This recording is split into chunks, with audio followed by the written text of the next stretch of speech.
Another loss in the world of rock and metal, Marko Hietala opens up, and Motorhead are preparing something very special for all of their fans. Metal is live and well, so let's see what keeps it going today. Here you go.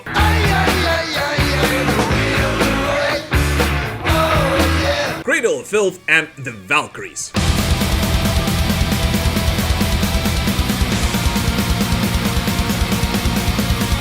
Right, so Cradle of Filth finally stopped torturing their fans, and after a couple of weeks ago Danny Filth gave some specifics about the band's new album, this week Cradle of Filth finally officially announced their upcoming release. And it turns out it will actually see the light of day even earlier than Danny promised us.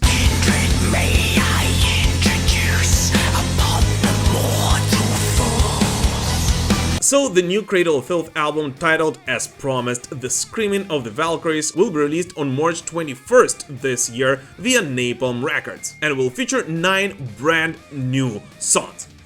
Well, almost brand new, since we kind of already heard 2 of those. Those of course being Malignant Perfection, released a couple of months ago, and a brand new single, To Live Deliciously, which the band released to celebrate this announcement.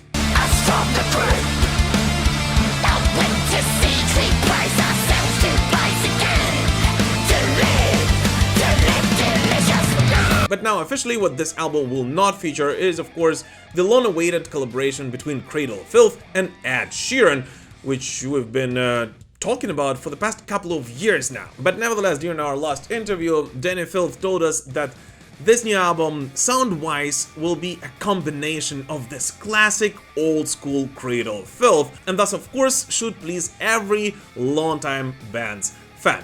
And here's the thing, although in all honesty, I've never been a huge die-hard fan of Cradle of Filth, these 2 new songs actually do rock.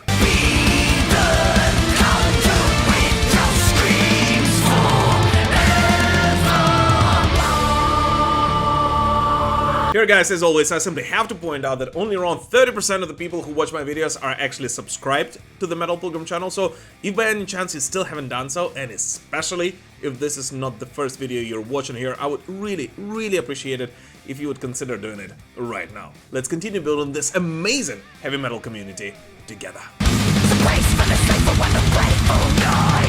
Motorhead for Life. Motorhead has officially launched their 50th anniversary celebrations, so it looks like 2025 will give us plenty of chances to blast Motorhead loudly and proudly.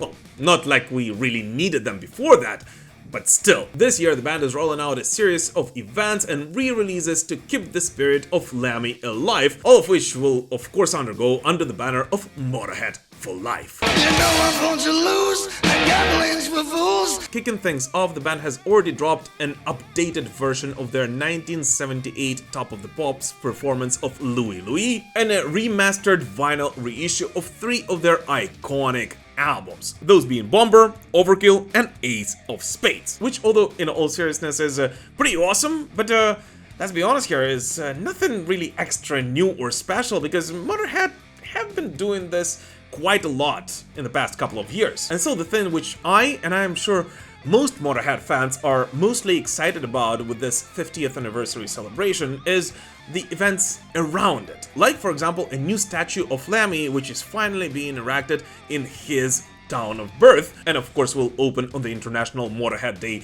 the 8th of May. And the biggest question to this very day remains whether something that actually me and Mickey spoke about in our recent interview, which by the way, if you haven't seen yet, you should definitely check out after watching this video, is finally going to happen. Meaning an ultimate Motorhead For Life concert honoring the legendary Lemmy Kilmister and all the other members of Motorhead, gathering the many legendary friends Motorhead and Lemmy Kilmister had around the world for one ultimate concert to celebrate the band's legacy.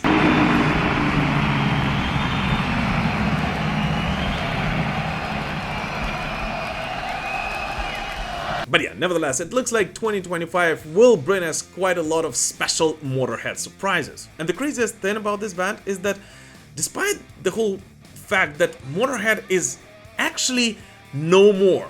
For almost 9 years now, not only Motorhead's legacy continues living, but its fan base actually keeps growing, despite the whole fact that this band has not been performing for many years now. Which I guess is just yet another proof that Motorhead was much more than just about music. It was the personification of everything rock and roll and heavy metal stood for, and thus the legacy of the true king of rock and roll will live forever.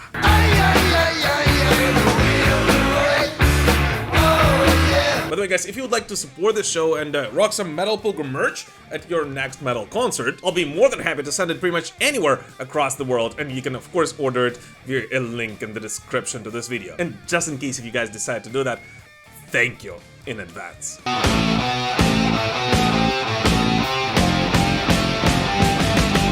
The AI scandal.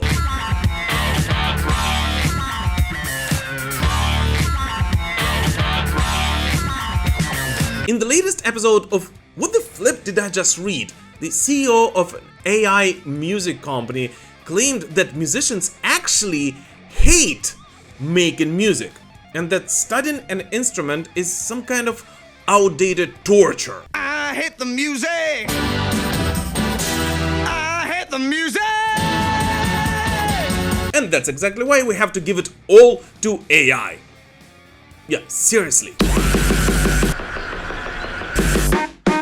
Sumo AI co-founder and CEO Marko Hietala in a recent interview said that he's not here to build a company to simply make the current music creators 10% faster or make it 10% easier to make music, but instead they want to make a huge departure of making music, as apparently according to him it is absolutely not enjoyable for anyone to be making music today because, and I'm not kidding you, this is a quote, "It takes a lot of time, it takes a lot of practice. You need to get really good at an instrument or really good at a piece of production software." Duh! Adding that the majority of people actually don't enjoy the time they spend making music.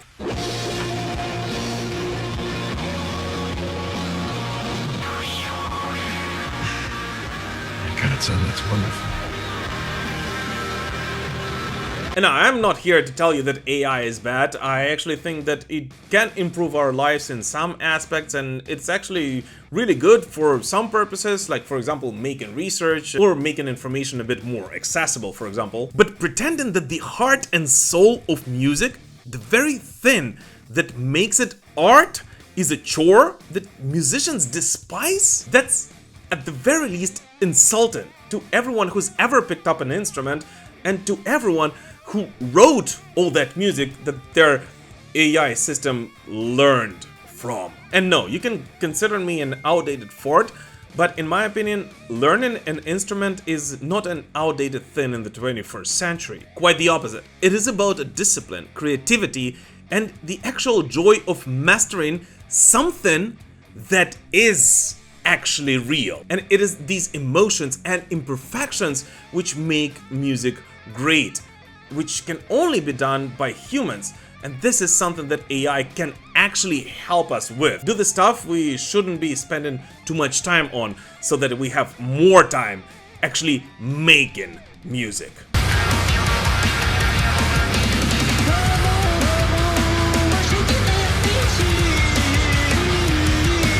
But I guess I might be just outdated, so what do you guys personally think about it? Do you agree with the whole fact that musicians sooner or later should be completely replaced by AI and there's absolutely no difference in who creates that music?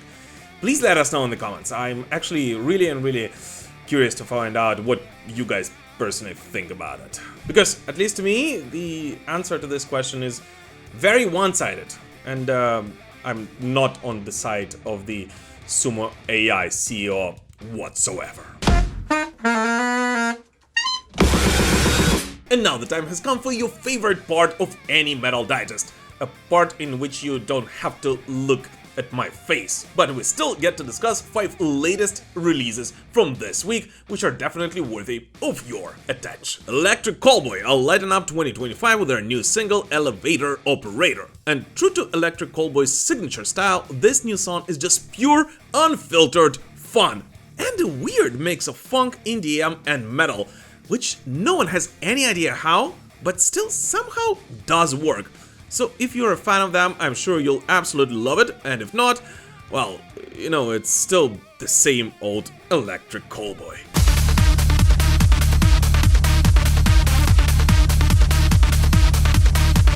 Thrash metal legends Destruction released the second single from their upcoming Birth of Malice album out March 7th, titled Angst.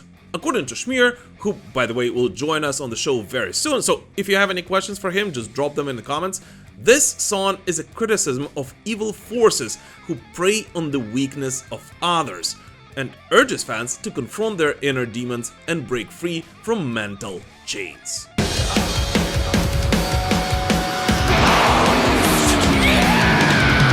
Killswitch Engage released an optimistic and encouraging new song I Believe from the forthcoming album This Consequence, out in just under a month. And according to Legion, I Believe is about undying hope, a so much needed message to many across the world today.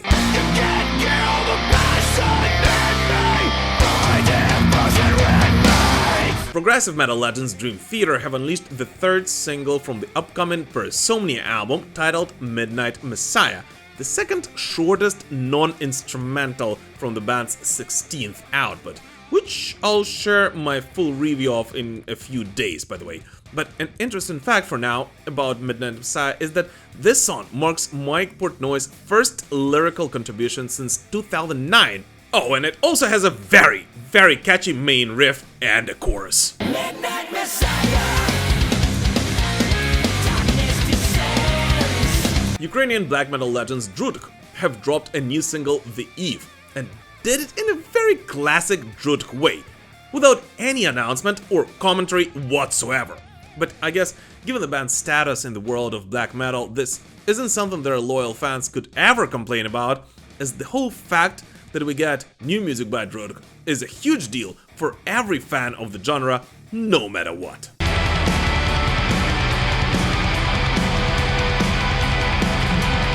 By the way, guys, if you would like to suggest any entries for this segment or any other segment of our Metal Digest, just know that you can suggest them in our Discord server, on Instagram, Facebook, or just via an email. I'll be more than happy to feature more young bands on this show. Get down!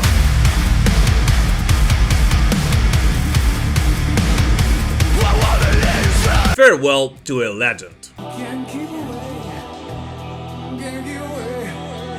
Can't keep away. This week, the world of rock and metal has lost yet another legend. John Sykes, the legendary guitarist and songwriter, sadly has passed away at the age of just 65 years old. Sykes first made his mark with Tigers of Pantan, with whom he recorded 3 studio albums in 1981 and 1982, the 3 monumental albums for every fan of the new wave of British heavy metal.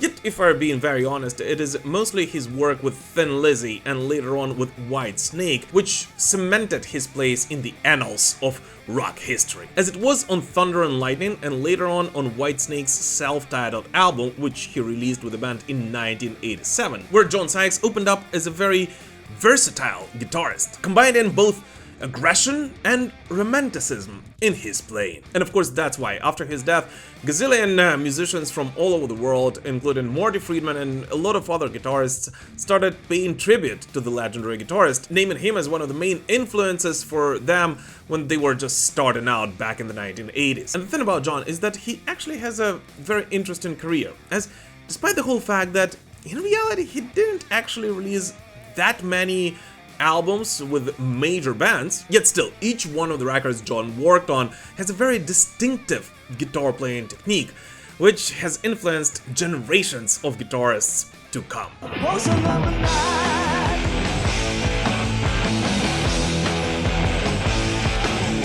So yeah guys, here as always I just want to point out, let's enjoy and let's honor our favorite musicians while they're still with us. Let's buy their records, go to see them play live, and only this can ensure that our favorite music will continue living no matter what. Marko Hietala's Divulgence.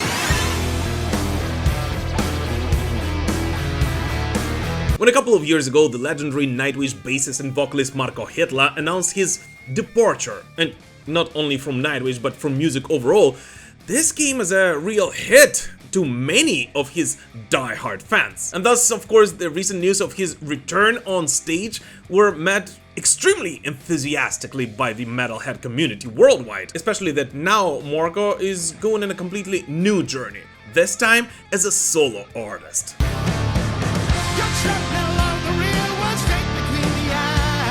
And so guys, you know me, and for those who are subscribed to my Instagram and our Discord server, this is no news of course, but still in this week's metal chat, I'm more than happy to welcome nobody else but Marko Hietala himself. Your collab with Tarja and the tour that you guys did and everything you are doing together now was a huge success, right? It had people kind of going crazy almost then. I mean, you know that. It's part of the deal you kind of expected. Were you? That's kind of the intention. Of course. I mean, let's be honest here. It is. So, have you guys spoken about making it somewhat of a permanent arrangement as a side project of some sort at all? Or this is off the table? No, not really. We haven't talked about it. I mean, it's come up in some interviews, also in the interviews where we are together and all that. Now, the trouble here is that I kind of like my freedom, and so does she. Yeah. And we both have bands. Yeah. And within those bands, we both have some people like really trustees now, because we also, both of us have been in need of those very bad. And so putting something up together, I wouldn't close it off. I mean, we could probably do a lot of good things together, but it would also mean like icing some plans of the future. Also would have to again start choosing who's gonna be in it and in what role.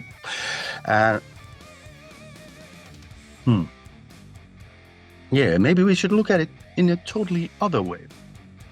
That build it around vocalists who can play something. I mean, Tarja plays piano. I play bass and guitar. Who else do we need?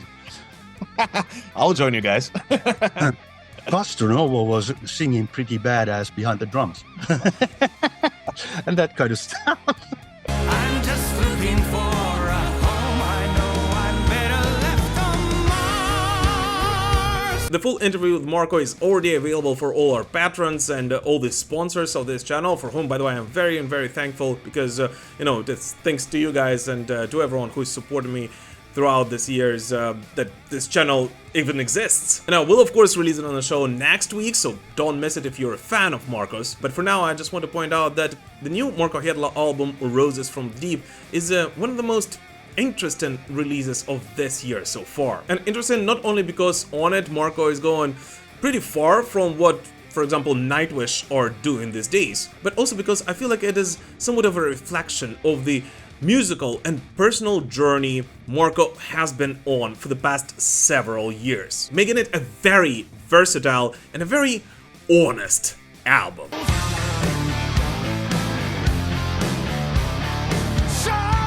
But anyways, what new music did you listen to this week? Please let us know in the comments. As always, thank you so much for watching this video, and thank you so much for supporting me, this show, and Ukraine through this incredibly difficult time. As always, please don't forget to like this video, write a comment under it, spread the word about the show, subscribe to the channel. I mean, come on, you know what to do. Thank you guys, and we will prevail. Slava Ukraini!